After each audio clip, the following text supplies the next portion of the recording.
the majority of my patients have zero libido. Whoa. So if you get breast implants, like you said, people are considering that because they're single maybe, and they think this will make them more attractive. So you find the person, start a family, have kids together. Pregnancy is basically a parasitic situation, and women get all sorts of deficiencies from having kids. And then afterwards, a pretty large number of women suffer things like thyroid problems, depression, and you're sleep deprived. And what's the expectation? Magically, that creates this intimacy and closeness. No, this is garbage. This is not happening like that. You have zero libido because all your sex hormones are... So if you knew the breast implants ultimately lead to suppressed levels of sex hormones, would you do that?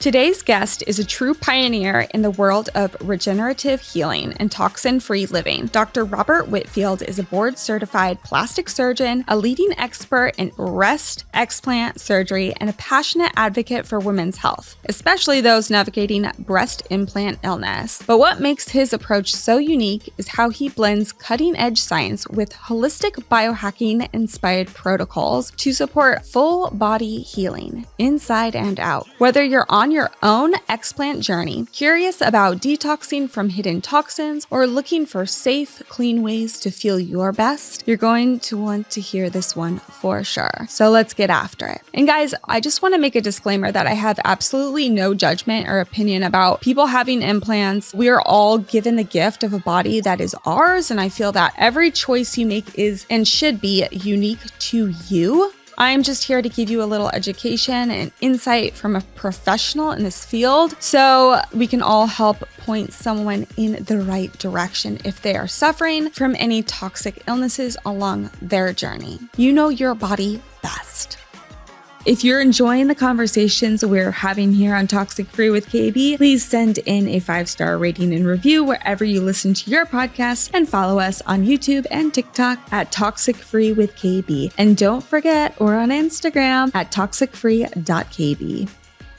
Dr. Robert Whitfield, thank you so much for being on Toxic Free with KB. I know you just had such a long surgery yesterday, and I'm sure we'll jump into that. So I'll try to meet you at home as much as possible. But I do have a burning question for you. Sure. Because you work with so many women struggling with breast implant illness that are known as BII. So, I often at times ask the people, my audience, right? What if the very thing that you got to feel more confident in life was actually making you sick, right? It's that common thing that we think about. So what is BII in the first place? Thanks for having me on your show. I appreciate the chance to share everything, with your audience. The way I think of breast implant illness, or BII, is it's a chronic inflammatory process of which a medical device, in this place, a breast implant, is playing a role. Now, everybody's trying to get, more aware of their mercury fillings or amalgams and all these things. And throughout time, medical device has been used to help, patients with a problem. So hip implants, knee implants, breast implants,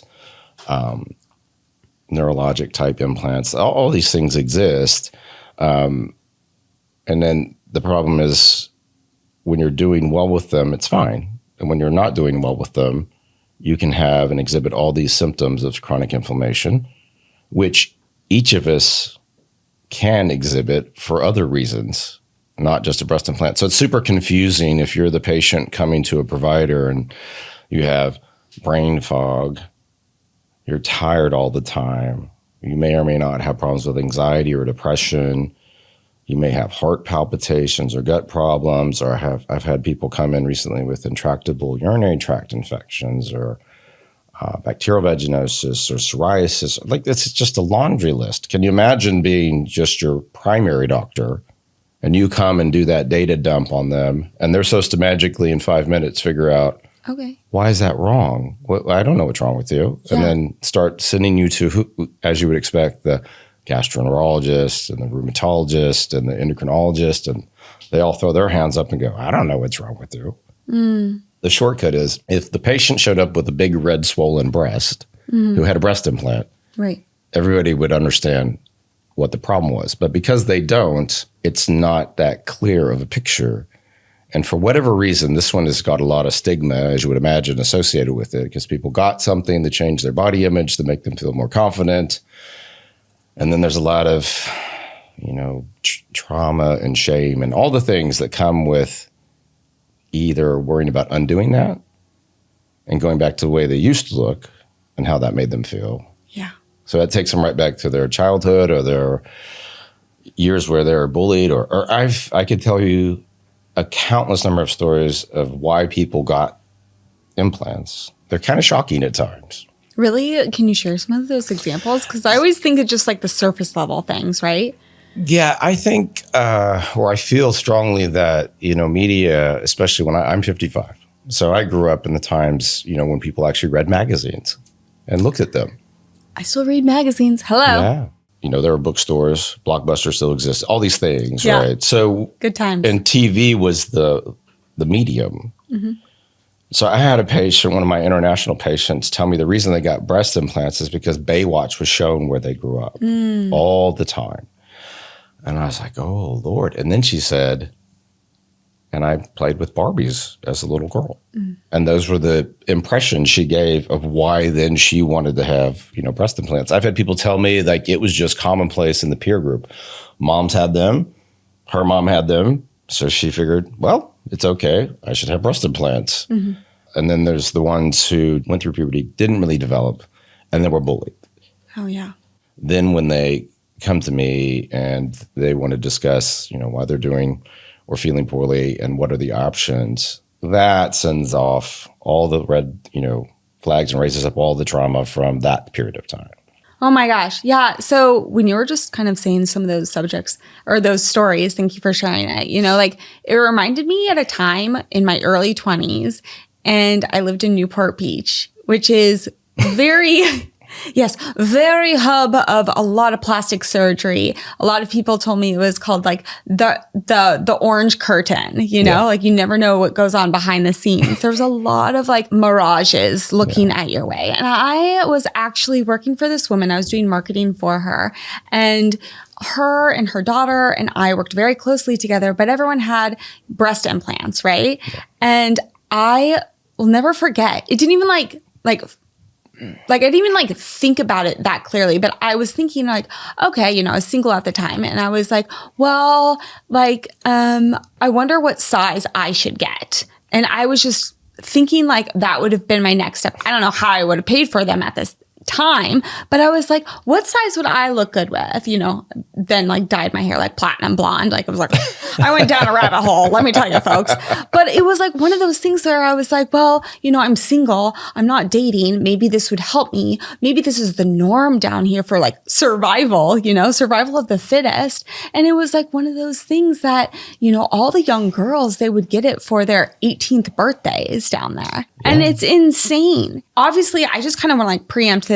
I'm not for or against breast augmentation or not, breast explants or not. I think everyone has their own unique body and they need to do what they want with it. But I also think it's a lot of other things that we do put in our body. We need to do the research, and we need to do the research also with whom we're working with, what we're putting in our body.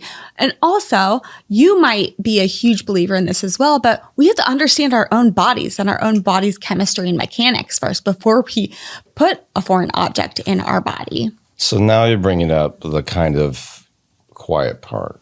Ooh. So, nobody wants to come visit me in Austin. It's very nice that you're here visiting, but nobody really wants to come talk to me in Austin. Nobody wants to sit across from me and tell me that they want to have an explant surgery. And for all your audience, I don't ever tell any patient ever to get an explant. I don't need to tell anybody anything. They've already decided when they come visit me in Austin that they're going to do that.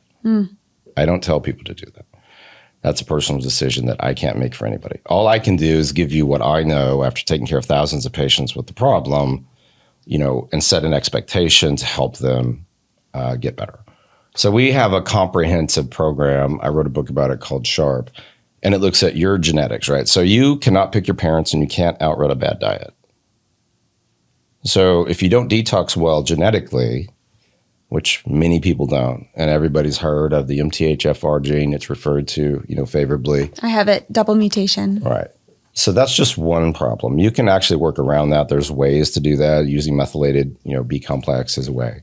Our patients not just have a copy or a mutation in MTHFR. They will have multiple problems in multiple pathways. And so you've probably either heard or been told that you can only have so many things before your bucket's full and it runs over and you can't detox. And that's a great analogy for what your body genetically can do. And not to get too deep in the weeds, but our patients have the most trouble with detox. And then all you need to do is have what women unfortunately can have, which is a little problem with estrogen toxicity. How so? Go beyond. Well, that's the worst combo, right? So think of your friends who have PCOS or really bad periods or really painful periods. So that means they have a big spike in estrogen. And unfortunately, they don't metabolize it in a way. And there's a metabolite called estrone, and that's really a bad actor and responsible for many of the things that are complicated, like PCOS, painful periods, things like that. So that, coupled to problems with how you manage and metabolize vitamin D, how you utilize glutathione, if you don't methylate properly, and if you have a poor antioxidant pathway. I know that's a lot, to take in, but that's my avatar. That's the person who's going to have the problem. And I get asked routinely, well, Dr. Whitfield, what can I do to avoid coming to see you in Austin? Because nobody really, like I said, wants to come have that surgery. Nobody really wants surgery. Yeah, especially if there's a lot of shame and stigma behind it, right? Right. I mean, and I try to make it, I've done thousands of explants. I've done thousands of breast cancer reconstructions and head and neck reconstructions. So, I've dealt with all these things for many, many years in an almost 30-year surgery career. And these are hard because this is not from cancer, typically, because I'm seeing cosmetic patients. So then it brings back all the things about trauma or shame or why they did what they did when they did it. It doesn't align with them now. They're trying to lead a toxic-free lifestyle, right? We're toxic-free, but we have breast implants. Right. Can I help people get better balance so that they don't necessarily get out of balance and get more symptomatic? Yes, we can do that. So we opened up our program, Sharp, to help patients, feel better. And if they ever get to the point where they need an explant, obviously we'll be there to help them. And we're training practitioners and surgeons to help them because I can't do all the surgery. I'm getting old. Hardly. But the point is this problem's not going away. Right. So 2.2 million breast implants are placed worldwide annually. So you take it over 10 years, you got 20 plus million people with implants. You have MTHFR. Right. A bunch of them do. We'll just say 36%. The problem is how many of those people have those problems and all those different things I mentioned earlier. So that's the issue. And I published a paper last year of the specimens we take out and send for PCR testing. Everybody can remember from the pandemic, antigen testing, PCR testing. We do believe in science. I'm, a doctor. When you test those things and look for bacteria and fungus and mycobacterium, overwhelmingly it's bacteria. And it's two types, Cutibacterium acnes and Staph epidermidis, fancy words for things found in our skin. Mm-hmm. Okay. And then people want to know, well, how in the hell did I get that on my implant? I haven't been doing anything to get anything on my implant. So in the history of medicine, we used to use things like mechanical heart valves. And I, as a student, would listen to someone's chest because they had a mechanical valve and you hear it go ping, ping, ping. Obviously, now we don't have those. We have like little pig valves and all these fancy things, right? That patient with a mechanical valve, if they went to have their teeth cleaned, or they went to get a colonoscopy, or any invasive procedure. Maybe it was a male and they need to have something done for their prostate, a cystoscopy to look at their bladder, whatever. They would always give that patient a prescription for an antibiotic or give them an IV antibiotic because they want to protect that mechanical valve. Right. You should survey your audience who has breast implants. Did they ever get a prescription for an antibiotic to take before they got their teeth cleaned? Because your audience is probably very into making sure their teeth are okay. Your mouth is the other end of your GI tract, which, there's your front and the back. The oral microbiome. It's not a clean place. Mm-hmm. So it's quite easy to see how something could get into your bloodstream. So that's by far the most common way to get a contaminant on any implant, hip, knee, breast, dental, neurologic, cardiac, is something gets in your bloodstream from, say, like a teeth cleaning, a colonoscopy. Someone gets a cold. All you folks who fly a lot, like I just came back from a long trip. I cleared my ears when I was landing. I had trouble clearing my ears. What do you think I got like 2 days later as a sinus infection? Oh, God. And then I had, I felt like my head was going to explode. And I have to take an oral antibiotic. Now, if I had had a breast implant, hip implant, knee implant, it could have got infected. Yeah. So none of these things are jokes. They're meant to help us either, hip and knee, walk. So that's very important conceptually. I used to do reconstruction for people with jaw cancer. We would help the neurosurgeons with their spinal hardware, neural implants. They're all very important, but they have to be cared for. You know that moment when you're craving something crunchy, but also trying not to eat junk? Same here, folks. That's why I'm obsessed, and our family is, with masa chips. They're made with just 3 clean ingredients: organic corn, 100% grass-fed beef tallow, and sea salt. That's it. No seed oils, no weird stuff, just real crunchy goodness rooted in tradition. And trust me, they actually taste amazing. My pantry is never without them. And the best thing of all, guys, my family actually eats them. Holla frickin' Luya. So if you're trying to snack smarter without giving up flavor, give masa chips a try. Head to masachips.com and use my code TOXICFREEKB for 25% off your first order today. That code again is TOXICFREEKB. Your snack game just got a serious upgrade.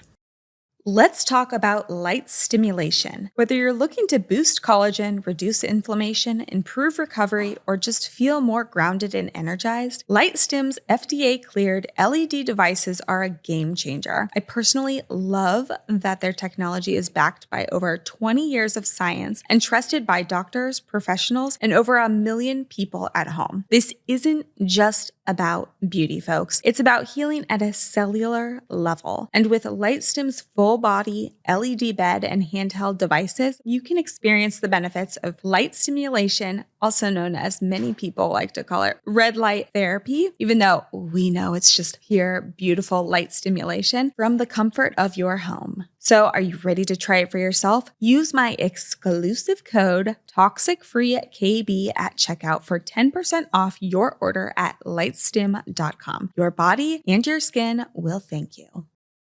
Using a sauna is a key part of my wellness routine and healing journey as I continuously recover from mold exposure and boost my blood circulation for my Raynaud's. Detoxing and sweating is absolutely essential, and my Sunlighten infrared sauna has become an amazing game changer in my life. It helps me sweat out toxins, support my overall immune system, and most importantly, calm my central nervous system throughout my healing practice.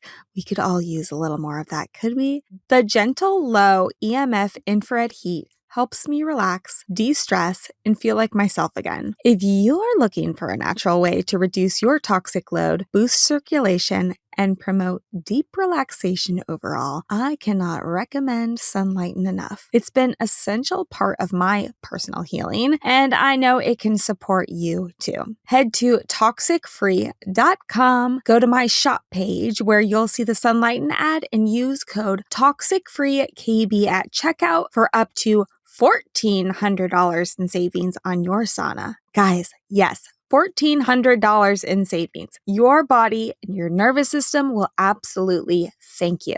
Again, that code is TOXICFREEKB for up to $1,400 off. You can also find the easy to click through link in the description below.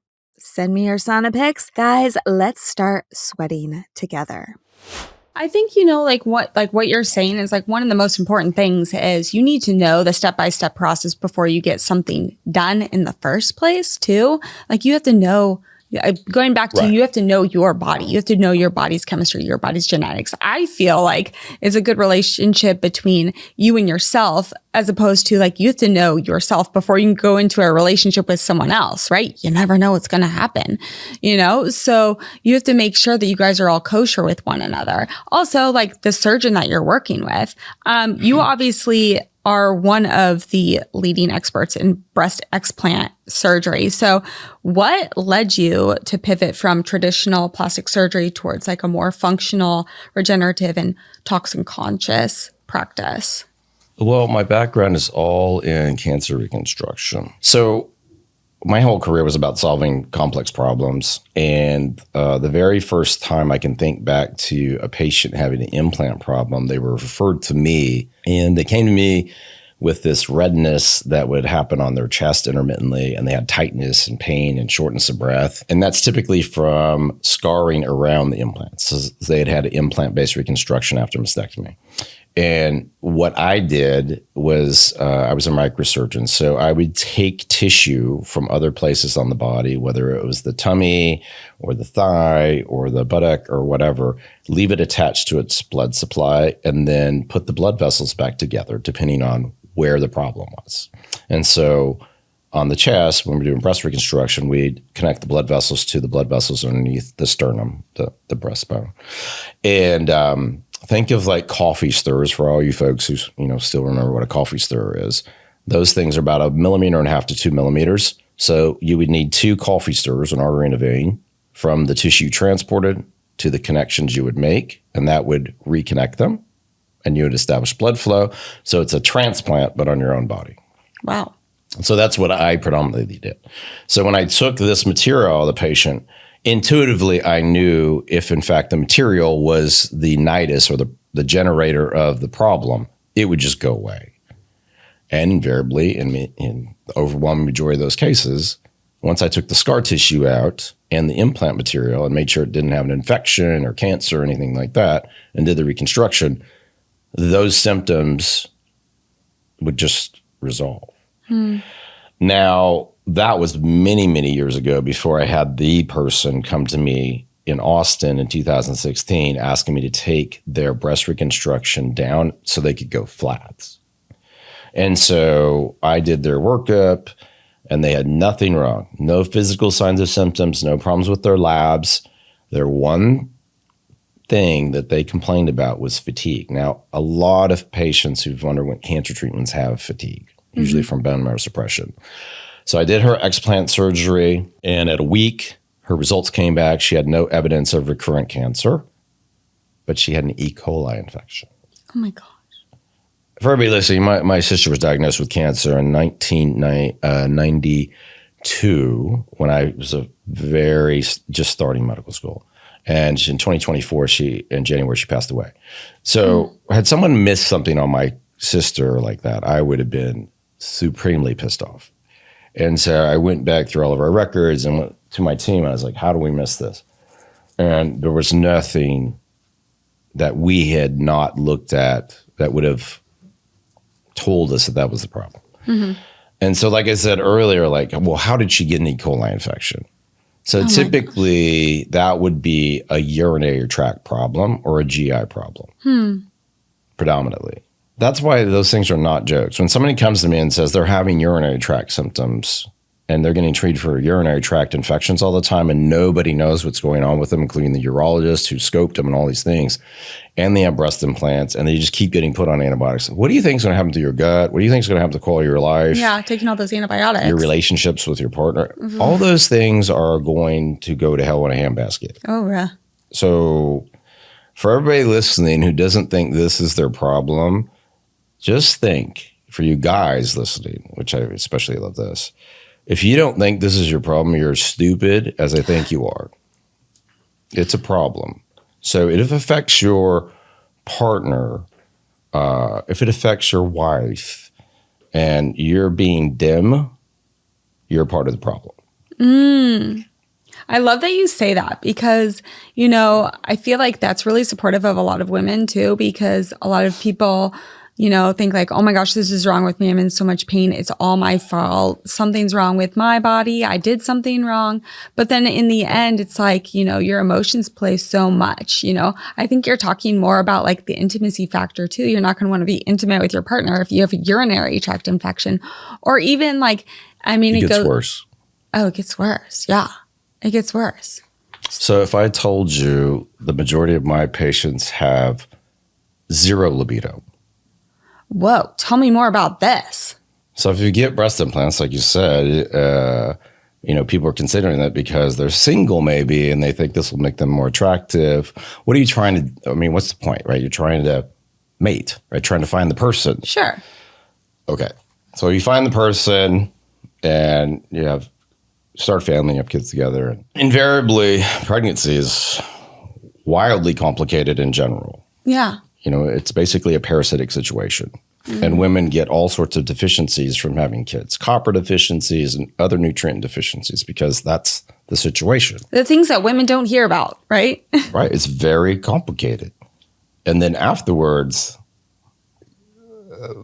a pretty large number of women suffer things like thyroid problems. After having birth? Yeah, because it's stressful. Yeah. And then there's problems with depression after pregnancies and those reasons. And then you got kids and you're sleep deprived, and you typically the moms are the ones handling the business, taking care of the kids, up all night, because we'll just say in the traditional sense, guys going out and working, whatever. Yeah, getting the groceries, taking the kids to soccer practice, all the things. The easy thing for me especially I remember early in my child's, we have two children, a boy and a girl. When they were growing up, it was quite easy for me to get up in the middle of the night because I was quite used to being up. And my wife, for various reasons, had C-sections and doesn't have a good back, etc. But I would get up and hand her the baby so she could breastfeed the baby. But not all people are made to get up in the middle of the night like that. But I had, in my entire career, was listening to phones and beepers all night and getting up and doing it. So it wasn't a big deal for me. Right. But that's not the normal case, obviously. The normal case is the mom's taking care of everything and the other person's trying to go out and do the work and provide and all the stuff. But I have moms who work and do all that now. In addition, they have a career and they're trying to do all those things. Can you imagine the stress on your thyroid, your sex hormones, just your adrenals, all that? And what's the expectation? You're magically going to be the, fit person who's, doing everything right, not getting any sleep, and magically that creates this situation for intimacy and closeness and these relationships. No, come on. Got to be there, available, perfect all the time, right? This is garbage. This is not Marvis Maisel, right? This is not happening like that. Yeah. So most of the time it becomes a shit show of people gaining weight. They're tired. They don't feel good. Now they don't look good. But when all that stuff goes off, you have zero libido because your free testosterone, all your sex hormones are. So if you knew that would lead to that, would you do that? If you knew the breast implants ultimately lead to suppressed levels of sex hormones, would you do that? If you thought that, well, most people when they're young don't care. They're just going to roll those dice and see what happens. Yeah. But the older, maybe a little bit wiser person with more life experience who gets offered a breast lift and a fat transfer or some other alternative, which I get told frequently, that's not discussed. If you're listening, plastic surgeons, I'll do this because I don't take the piss out of plastic surgery very often, but I will in this case. If you don't talk about fat transfers and breast lifts without breast implants, you're doing a disservice to the patients. How so? You're not giving them the whole picture. Because those many patients can have a breast lift and do fine. Because the things that happen after breastfeeding, breast gets bigger and then goes down. Right. So it's a little bit looser. It may sit a little bit lower. So a breast lift is fine in that case. And if somebody doesn't like their love handle, then you can transfer some love handle fat to the upper 2/3 and give them more volume. Then it becomes, like you said earlier, and we talked about Barbie, like Barbie is not natural. Barbie's contrived, everybody. So upper pole fullness from Barbie perspective is not reality. And that's maybe the hardest thing patients have to deal with after explant surgery is that volume loss in the upper part. Yeah. You're not always going to be 17 with perky breasts. And, cleavage is made by bras, not plastic surgeons. And when you do a reshaping or volume addition with fat, and you let it heal, and then you have a more natural appearing lifted breast. That's your tissue. That's your body. That's the way it's supposed to be. Yeah. You know, for so many women, the explant journey is much more about, just the surgery. It's about really reclaiming their health. You were talking about people wanting a more holistic life, toxic-free living, Right. maybe reclaiming their identity again. Maybe they had like a life change, or like kind of reshaping their peace of mind. So in your experience, what actually truly begins to heal when a woman decides to remove her implants? I think I'll answer it this way. I feel like the people that do the best do the work up front. So before you see me, you're doing self-work. And that can take a lot of forms. But if you start dealing with the reasons why you got the implants, or maybe the situation you're in before you ever talk to me, because I'm not a psychiatrist and I'm not a psychologist. Yeah. And I don't play one on TV. I don't have one on my staff. So I encourage everybody to get their own form of therapy. And therapies should not be stigmatized. My dad passed away in the first few months of COVID, and I did not deal with it. It was very hard. And ultimately I did, and I felt better afterwards because, like a lot of people, I had unreconciled things with my father. Did not have a good, situation growing up. And that was my, problem. So, I dealt with that. You have to deal with why you did what you did. And if that is not done, surgery is not a cure for that. Yeah. I'm not going to solve that for you. And you'll have a whole group of people who are pissed after explant surgery. And they try to transfer all that negativity onto the team who helped them or the team that's trying to help them. When in fact, they should just do like we all should do, is just kind of look at ourselves. What do we need to be working on? And try to get the help we can get and accept it and move on. Are you ready to elevate your skincare game? Meet Delavi Sciences, a revolutionary skincare brand blending cutting-edge science with natural ingredients to create products that truly deliver. With proprietary formulas like their award-winning Ionia line, Delavi Sciences harnesses the power of space-age technology and advanced research to target fine lines, wrinkles, and skin damage. I absolutely love this line so incredibly much, y'all. I use it daily and have noticed that my fine lines that were starting to form have been dramatically reduced in appearance. Yes, naturally. This is definitely a hooray moment for me. I also love that their products are dermatologically and clinically tested, as well as a toxin-free. Perfect for anyone embracing a healthier and toxic-free lifestyle. Guys, I don't approve everything, but this I definitely approve. By listening to Toxic Free with KB, you'll get exclusive access to, get this, 25% off all Delavi Science products by using code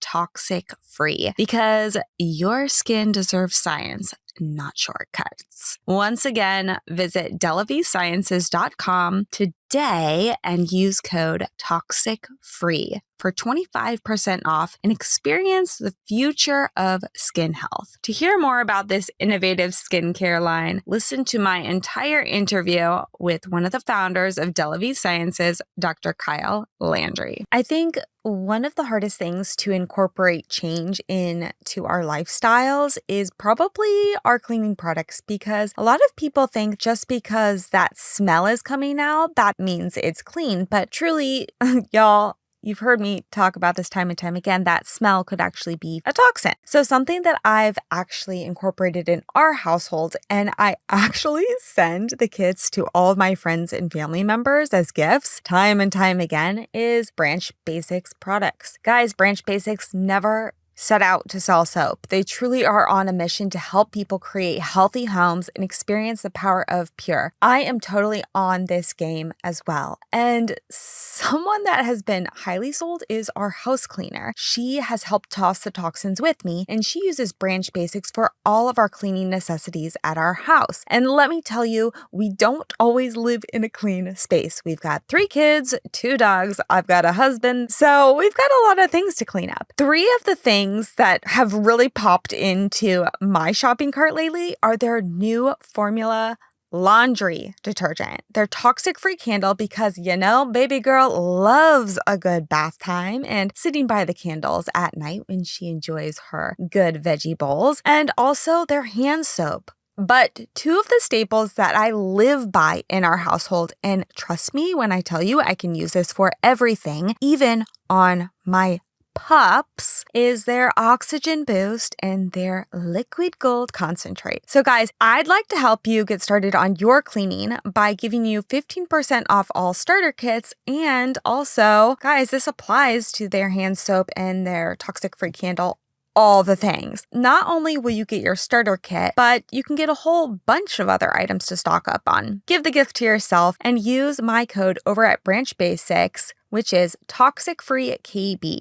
Guys, again, if you want 15% off, use Toxic Free KB. Let's be real. Finding a snack that's actually clean and delicious, not easy these days. That's why I'm obsessed with Vandy Crisps. They're made with real ingredients, no weird stuff, and they seriously deliver on flavor. It's the perfect go-to for when you want a snack without second guessing what's in the bag. My youngest son says that they're like thick, flat French fries, and he even squirts a little ketchup on them and off he goes. I actually sent my husband on one of his recent long journey 42-mile hikes with them, and he said it really put the spot when times got tough. So I think you'll all enjoy them too. And because you're part of the Toxic Free with KB community, you get a little something extra. Use code Toxic Free KB for a discount at checkout on your first purchase. Grab yourself some original classics or their newest French onion flavor. Let me know which you like the best. Yeah, I'm a big believer, and I tell my kids this, that like you are given the gift of your own vessel, and it's for you to determine in life what you want to do with it, but make sure that you understand yourself first. Like you've got to understand yourself first. Yeah. We're all human experiments if you think about it, but you've got to do the research and you've got to do the work. I know that sounds so cliche. You got to do the work. You have to know what feels right, and when something does not feel right, you have to determine why it does not feel right. Yeah, people try to pigeonhole me all the time. It's, how would you let your daughter get breast implants? First of all, everybody listening, my daughter's a Leo. Like, man, you can't tell Leo anything. Oh, Leo. I'm a Virgo. It's impossible. So, all I can do is help everybody understand to the best of my ability what I know about the problem. And that will help you make the best informed decision. And that is the only thing. When you go to see somebody about advice and a consultation about anything, you're trying to gather the information that they know so that you make the best decision. For everybody listening, I did not do breast augmentation on 18-year-olds. I'll tell you why. First of all, I taught, plastic surgery. People would come to me for detailed information about cancer reconstruction. Those would take me an hour and a half. And these people have complex problems. They have life-threatening illnesses. It's a very serious situation to discuss. It was very expensive to see me because I only had a certain amount of time for patients, and most of it was spent taking care of those types of patients who had complex problems. So, for instance, I never did anything for free. And you'll just dial up on the internet, I want a breast augmentation. You'll get a free consultation, right? Mm-hmm. Yeah, they want your money, right? Exactly. So, we'll just say you pay for what you get. Ooh. Oh, I said that wrong. You'll get what you pay for. But I got it. Okay. You get what you so pay if you for. came to talk to me about anything, you're going to get that same amount or that level of detail about a problem. So I had to explain all the good and all the bad that I could about an implant-based reconstruction or an implant-based augmentation. But I also would have said, you could have a fat transfer if you have fat. You could have a breast lift. Because I didn't have a dog in the fight. And I have no problem with telling people no.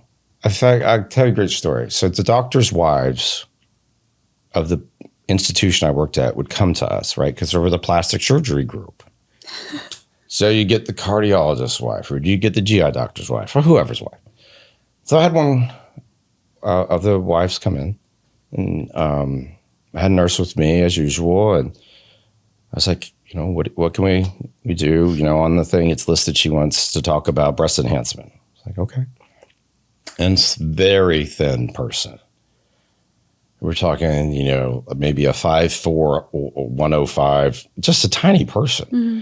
And she literally, I shit you not, did a plie in front of me like a ballerina and said, I want to look like a ballerina with a breast augmentation. I was like, no ballerina has a breast augmentation. That just sounds stupid. I was like, I'm not, that's not going to work out, right? So that's a psychological problem. Yeah, proportions, no way. Somebody's looking in the mirror and seeing one thing, and nobody's telling them that's not the right way to interpret what you're seeing.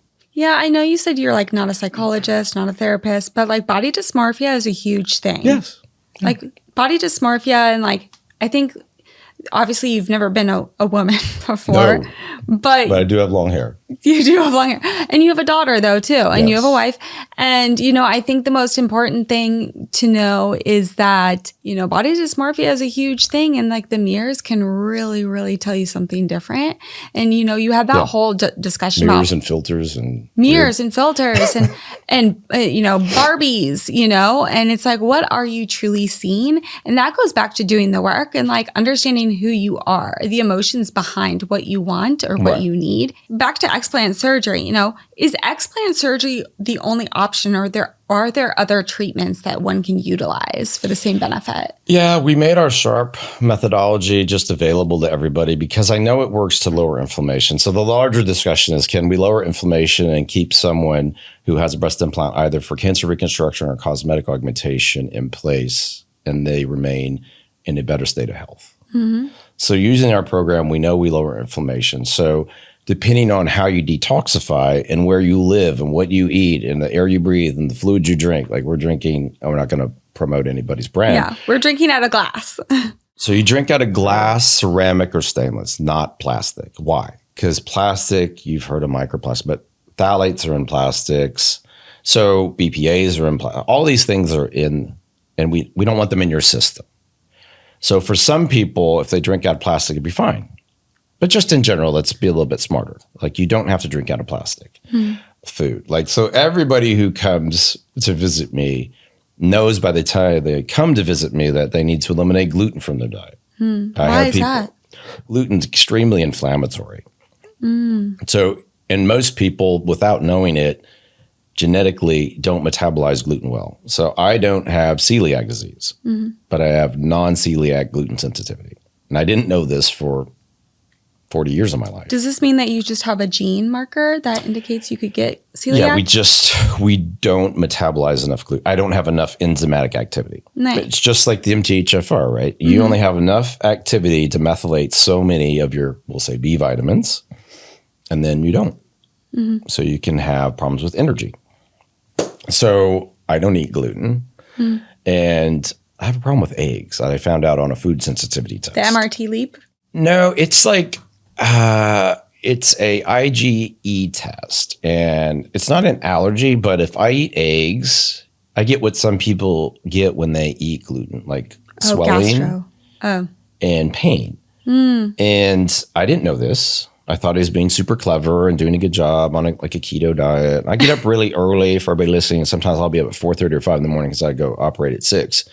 And I'd have a couple eggs and I have black coffee, and I just go. By the time I get to my office, I would have itchy eyes, runny nose. I'd have like swelling and pain in my abdomen sometimes. I'm like, what is going on? Yeah. And so the genetic counselor I was working with, because I try everything that I have in my program before it's ever turned out to anybody. So I know everything about my genetics and my sensitivities and my gut tests and my toxin tests and my inflammation and my hormones. I know all this stuff. And that's why we run the program the way we run it. So the genetic counselor was like, you need to get a food sensitivity test. Clearly something's wrong. And it was eggs. So I cut eggs out and I lost like 10 pounds. Oh, wow. But it was because it was irritating my GI tract. And for everybody listening, your GI tract has really about 80% of your lymphatic tissue. So when you're experiencing inflammation, you're going to hold on, you're going to retain fluid in your trunk, your abdominal area, your thigh area. And we see that commonly in our patients. So when people explant with me, and we'll just use the disclaimer. But usually you're going to lose like 10 to 30 pounds of just fluid. Wow, that's crazy. Because you're holding it from the inflammation that's occurring. Yeah, that sounds traumatic in itself, just like holding fluid. It is. I operated on someone yesterday. You were talking about it. So at the end of my day yesterday, I did a case, and the patient had a mommy makeover, which is kind of classic example of what happens. You know, you've had children, you're unhappy with the appearance changes. What can we do to sort this out? And traditionally, it's, you know, a rejuvenation where they do a tummy tuck, repair the muscles so that they're in alignment again, and then an augmentation. So I have what's called the holistic mommy makeover. I like take all that shit out. We use radiofrequency skin tightening and liposuction, and we use the fat. Instead of throwing it away, we use it to augment the breasts. Oh, wow. So there are all sorts of ways, if you know how to do them, to do these things differently, more naturally, if you will, holistically, if we're going to throw that word around. So I kind of want to jump into that. You know, you're really known for integrating like the biohacking into your healing protocols. Yeah. So what are some of the key tools of treatments that you use to help women detox after and heal? Yeah, it all starts before we start behavioral modification. You got to sleep better, number one. First priority is sleep. What's your advice for that? Yeah, so if you listen to the famous people or anybody tell you that they only sleep 4 hours a night, they're all full of shit. Oh, that is the biggest, people Right? should not. I can tell you, because I've been sleep deprived for many, many years, that's not a mechanism for success, and it's not a health span, lifespan improvement. Yeah, no bueno on longevity on that one, folks. No. So sleep prioritization is number one thing. And so the ways to do that are to cut out eating late. So if you're going to go to bed, we'll just set the time at, let's say for you, most people will say 10. So just dinner can't really end after 7. It needs to end by 7. The funny thing that's not so funny is women tell me all the time they get up in the middle of the night to pee, which is weird. That's like an old man trait. I do it all the time. It's because you drink too close to the time you go to bed. I'm a camel. Yeah, so for sure. you want to cut out drinking at least a couple of hours. And then a lot of people have a lot of stress, anxiety, etc., and they're drinking the grape juice before they go to bed. Oh. Bad idea. Yeah, vino. Yeah. The grape juice ruins your HRV, and you're going to have to pee. And that's not a great way to unwind anyway. Tell us some more about the HRV. So People are like, what? Yeah, heart rate variability is basically how you recover. So your heart rate has to drop in the middle of the night, and I'll have patients come in wearing an ultra-human ring like I have on now, or a Whoop strap. The way you can look at it is, if in the morning you're in the teens, then you didn't recover. And there can be a number of reasons, but like you're describing sleep disturbance. So you have to get we'll say the overall quantity of sleep is, it can't be less than really 7 hours, honestly. Then the quality, right? Are you getting enough depth? So on the wearables, you'll see like light and deep sleep. And if you're spending all your time in light sleep, then of course you're never going to get recovered, because you have to get into a depth of sleep. So, whatever you have to do to get the room quiet, to get the room cold, to like block out light. Oh, yeah. And then I don't necessarily recommend this for everybody, but any noises wake me up. Like any noise. You're a dolphin sleeper for sure. So I have to have I wear headphones. Oh, do you? Because in addition, I have sleep apnea bad. Oh my gosh, man. For everybody who doesn't know this, you don't have to snore to have sleep apnea. And in women, one of the leading causes of Alzheimer's is sleep apnea. So if you're interested in your brain health, which we all should be, get tested for sleep apnea, because and women notoriously don't snore. They just don't. And they have sleep apnea. I say this because when people ask me how do you start this? What happens after surgery? All that's before. You have to get all this in order before, because I'm not going to make it better with surgery. I'm going to make things worse. Because you're opening up the wounds, yeah? And I'm a big generator of cortisol, which is your stress hormone. So when I operate on somebody, I want them, you can see, I'm kind of a rigid old person at this point. I don't want you behaving the way you normally behave, because that's got you where you are. You need to change. And if you're going to do it, I'm going to give you the way to do it. You're not going to like it, but it will help you. And if you buy into it, you will get better. If you sleep better, you 100% will have a better life. That's easy. Oh, 1,000%. If you eat better, that will be like a game changer. If you, think of drinking filtered spring water or still whatever, that will be better for you. So many people have problems with chronic constipation. Not a sexy topic, but if you don't eliminate waste, that's a problem. If you don't go to the bathroom, but every 2 or 3 or 4 days, that's horrendous. Oh my gosh, I couldn't even imagine that. We talk about poop all the time in my house, that's for sure. So you only detoxify by sweating, pooping, peeing, and people say exchanging, by breathing. But really, predominantly, a lot of people have problems with breast implant illness, don't sweat. And then they do the other thing, which I tell them not to, which is get into a sauna and bake themselves. So my patient, Lauren Bostick, was cooking herself in a sauna, and she had the most heavy metals ever on a tox test. So I don't do that. And people ask me, can you do an IR sauna? I'm like, shit, just wait. She was baking her boobs? She was doing a barrel sauna at 212 degrees Fahrenheit. Are you kidding me? No, she's a hard charger. Jeez. Yeah, she's a hard charger. So they can't, she was cooking herself. And we said on her show, she was melting her implants, got me accused of all sorts of shit. Anyway, so the process is chemical leaching for everybody who's going to be scientific and get, hurt over this. So the shell has chemicals in it, heavy metals, blah, blah, blah. So if you heat that up, the process for every scientist listening is leaching the chemicals into your system. That's why they can be found on a toxicity test. And when we did her explant, which went perfectly, I might add, thank God. Afterwards, she went and spent the summer in Lake Como. Came back, did her tox test again. Once again, she did not detoxify other than go to Lake Como. And everything was gone. So, do you think it was Lake Como? Sure. I'm not Harry Potter for everybody listening. So she wasn't cooking herself anymore, and I took out her implants. And I had them tested twice. They were not infected. They had no biofilm. It was purely what she was doing to them, which was stressing the device shell.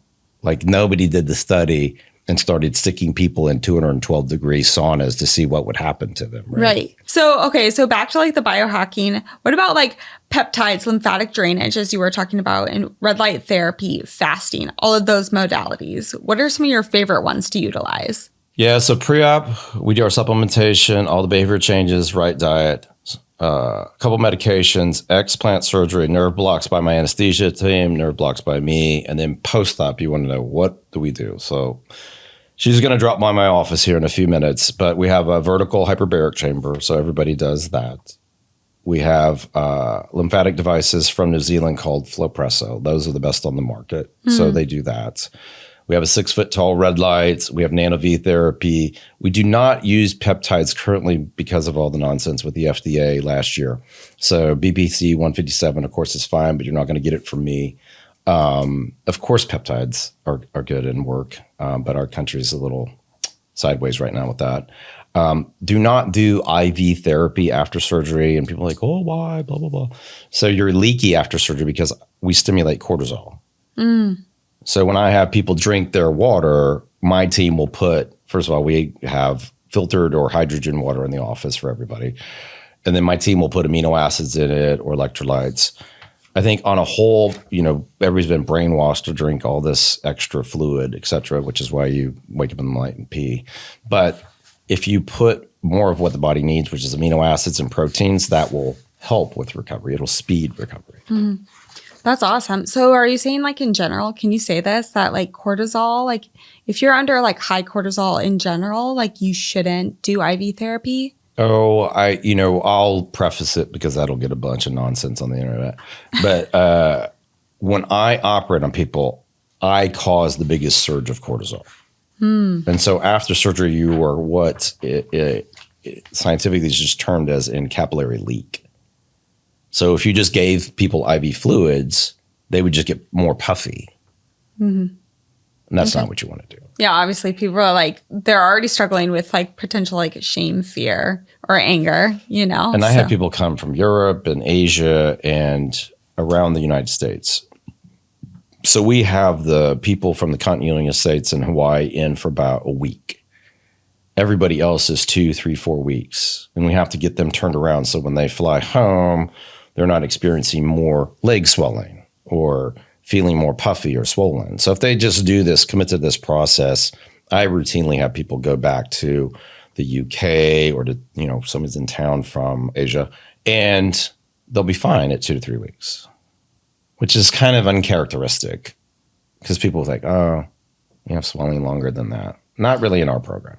So there's an emotional side, not just a physical side Right. of the whole explant surgery, but like what is one piece of emotional support you wish every woman heard before undergoing this journey? Right. I don't think you should try to do this alone. You got to have a friend, a partner, family member, somebody to be supportive.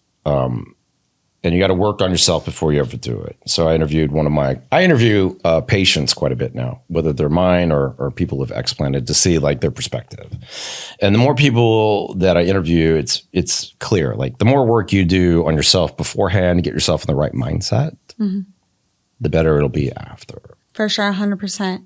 So a lot of people come to me and ask me about like my clean beauty, like hacks or what I'm doing. Right. From a non-surgical and regenerative medicine standpoint, what are some of your recommendations for like non-toxic aesthetic options for women who still want to like look and feel great, but without compromising potential risks of their health?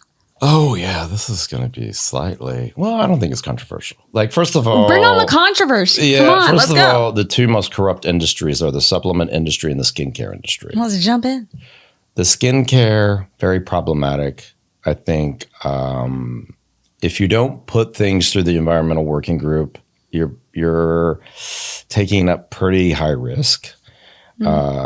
We concentrate on things that I know work based on wound healing. So we've used products like Elastin Skincare's Nectar, and I don't have any dog in the fight with them. We've used Aonia for pigmentation. There's always something coming, the next thing, right? So I don't do facelifts anymore. I have something called the no-cut facelift, which just combines energy-based therapies, so like radiofrequency therapy, a minimally invasive neck lift, and then a technique where you can take skin out without leaving a scar called microcoring. Wow. And so that's probably, the more advanced that becomes, then people won't ultimately get a scar for a facelift. They'll just do that at an earlier age, if that makes sense. So, you've heard the concept prejuvenation and all that. Everybody's trying to get the next catchy word, right? So you want to do things before you need to do things. And it's not with a toxin. I don't care if you use Botox, whatever, it's fine. But you don't want to overfill your face. And for all you thin people who want to get on Ozempic or one of the peptides, please don't do that. Once you burn your fat up, it's going to be very hard to fix. So that is a very risky proposition. Before you do those things, please engage with and understand more about yourself, because that you do not want to mess with your facial fat. You're not going to get that back for sure. It's very hard to fix. So I had like my community, they kind of reached out to me, asking me some questions, and regenerative treatments like exosomes and PRP. So how do those fit into someone's lifestyle? And what do you think about that? Yeah, I'll tear it out. I don't like PRP. It's not super wildly exciting to me. Never has been. Your own stem cells are always the best. And there's all this nonsense about exosomes this and placental that and umbilical cord and blah, blah, blah, blah, blah. Right. Okay. Best case scenario is you take your own fat and you get the stem cells from that. That's how I've worked. And that's what a fat transfer, quote unquote, really is based on. And I've done that since 2002. Yeah. So you were talking earlier about the 9,000 supplements that person was taking, whatever. Yes. Over exaggerating. You are a big, big advocate, probably, it sounds like, for supplements, but using the right supplements. Kind of break this down for us, because it's a very mysterious world. It is. The supplement world is full of shit. Okay. So, like, what should we be on? What are the best? Well, we won't even talk about brands, but like, what are some of the key things? D3K2. Okay. And they'll say why. So that's the easiest, most absorbable form of vitamin D. Because some people can't actually, regardless of how much sun they get, they can't convert. And that's a genetic thing like we talked about. So Yeah. D3K2 and then methylated B for the folks who have MTHFR like you and I. And then glutathione. Glutathione's, I don't know why it's so, I don't want to say it's controversial. People like waffle too much on glutathione. Glutathione's an antioxidant. Your liver uses it to help you detoxify. So it's a great value add. It needs to be liposomal, in my opinion. And then there's all these different liposomals. Yeah, don't get anything with like sugar and shit. Like No. that's for sure. If it tastes really, really good, it's not. And then like a classic antioxidant is vitamin C. So if you're just doing those 4 things, you're doing pretty good. Yeah. And then if you eat higher quality protein, and so I don't care what diet you follow. I really don't. Vegans have the most trouble just because they don't get a lot of protein in. Unless you're a smart vegan. Yeah. And then there's a lot of problems with processing of those products for vegans. Well, the fake products. Yes. That's the shit you have to avoid. Yes. Because it's terrible for you. Yeah, don't get the fillers. Yeah. So once again, it's just about, for me, it's always about protein. Whatever the source of the protein, it has to be the highest quality source. For sure. And then if you can do those things, simple things like glycine will help with detox. It's very cheap and inexpensive. Getting enough aminos and protein. If you can just do those things consistently, not from jumping from thing to thing to thing, you'll do better with sleep and diet changes. Those are, I mean, if you just do those things, you're making a bigger difference than if you took this mitochondrial supplement and this sleep supplement and this gut supplement and this probiotics. Oh God, probiotics, ridiculous stuff. Okay, so you're obviously like an advocate for only the essentials out there, but I kind of want to know, like, what's your go-to wellness ritual that keeps you grounded? Because you're in like a lot of emotional turmoil with a lot of guests coming in to your surgical center. You're up all night. You're on your feet a lot. So what actually ultimately keeps you grounded? So I had not done as good a job with exercise. Exercise is great. I'm getting older. I'm 55 now. I'll be 56 in August. So I lift weights. I've had 5 knee operations, an Achilles tear. I don't run. I don't. Wait, so what was that from? There's just sports stuff. I mean, when What I was younger, what was your like hardcore sport? I played basketball growing up. Oh, nice. But I grew up in Las Vegas. We played on asphalt. Not a great system. So those things are just like mechanically, you want to not, for everybody listening, male and female, you want to avoid frailty. If you want to avoid falling down and breaking your hip when you're older, work on your leg strength. Balance. Yeah. Those do functional things that make sense and then maintain strength and muscle mass. So if you're going to go on semaglutide, Ozempic, or tirzepatide, Mounjaro, or you haven't even seen what's coming next. You know what's happening? They're all going to get more geared to burning fat and making you look more muscular. But you have to actually put in the work to do that. On the back end, yeah. And spin class, like, why people do that. You know why they run and do spin. They get high. That's basically, it's a dopamine thing. The endorphins. Yeah. So, okay, that's fine. But if you want to have, say, a fat transfer, don't come to me on those drugs doing those things. Yeah. Those don't make sense. Yeah, I'm a big believer, like, no matter what it is movement, and your body is, like, metabolizing that. So, Right. like, you wear all the, like, the little, like, wellness gear. So your body's knowing and you're, like, taking all the data in on that. So what is your everyday non-negotiable, though? Everyday coffee is non-negotiable. Mold-free coffee. I do have coffee every day. I have filtered water every day. My sleep.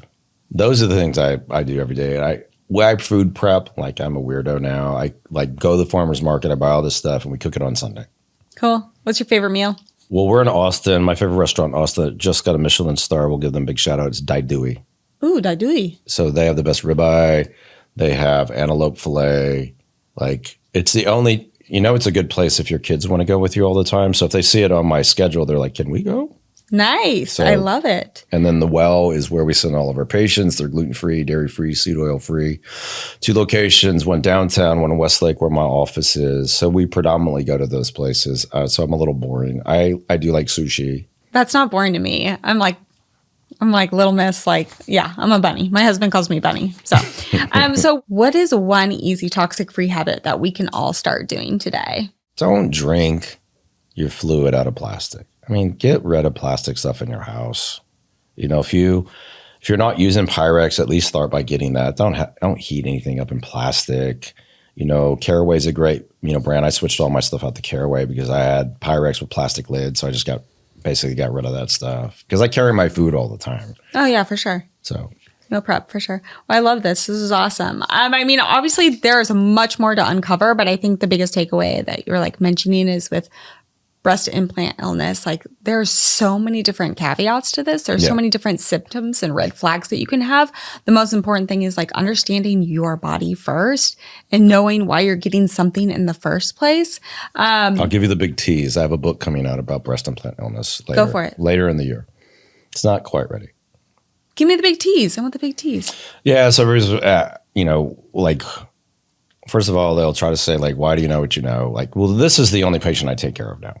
So I have thousands of patients with this problem that have undergone explant surgery, done the programming, and have gotten, on the other side of it. So we're going to share in the book our process, our patient stories, and basically the journey to get from where we started to where we are now. I love that, for sure. Tuning in for that one. Let us know when it drops.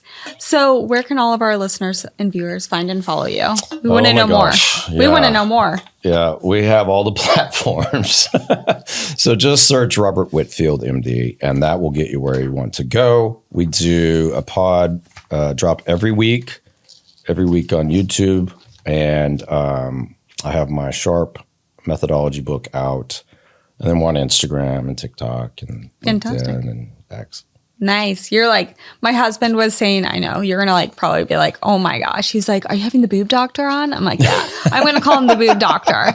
So, but you can be known as the like our main man, doctor. The unboob doctor. So thank you again for joining us and can't wait to try the lymphatics at the center. All right, folks, now it's time for hot habits. My hot habit for today is dancing when I'm feeling down. Okay.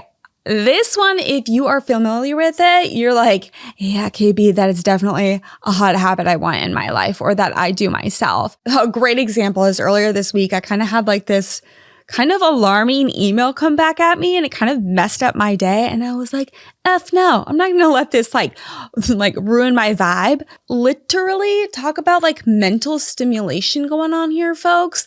I pulled out my rebounder. Yeah, mini trampoline. And I started bouncing, put on my headphones, earth, wind, and fire, anyone? You know my vibes. Because dancing, even by yourself, you start laughing, you get the blood moving, and like, I'm telling you, happy moments all the time. Try that hot habit. And now moving on to trendy trends. Oh my gosh. NAD.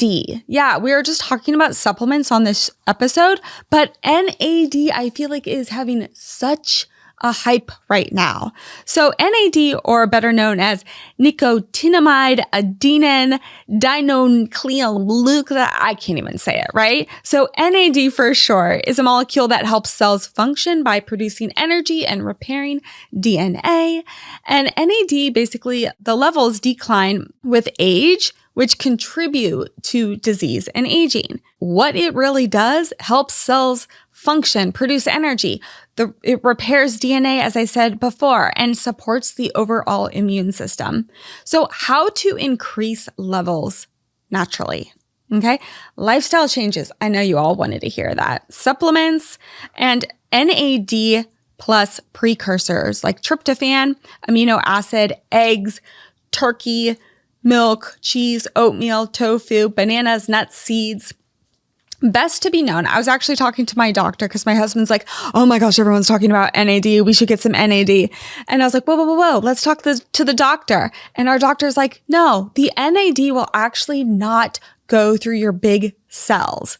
So you want to start taking the precursor. Remember, I'm not a doctor. I just play a part of one. But as I said before, the precursors. So NR is a great example. There's so many down the line. But remember, there's so many natural lifestyle changes and food sources that you can get it from as well. So let me know if you're trying that trendy trend, how it's working out for you. Also, let me know what your trendy trends are of the moment. Maybe I'll turn it into a hot habit. I always want to try the new things. I'm a human guinea pig.